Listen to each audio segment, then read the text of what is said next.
Alam nyo dati, hindi ko talaga maintindihan yung ibang tao kung bakit maya-maya na lang yung pagkuha ng pictures, videos sa tuwing merong mga importanteng pangyayari sa buhay nila.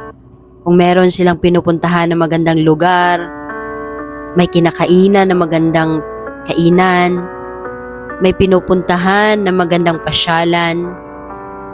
Pero dumating ako sa point na na-realize ko na kaya pala nila ginagawa yon, hindi dahil mag-post lang sa mga social media.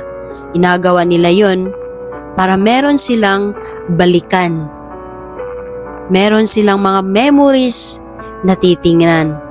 Meron silang mga pictures, video na babalikan panoorin sa moment na yon. Sa ganung parahan, maalala nila yung mga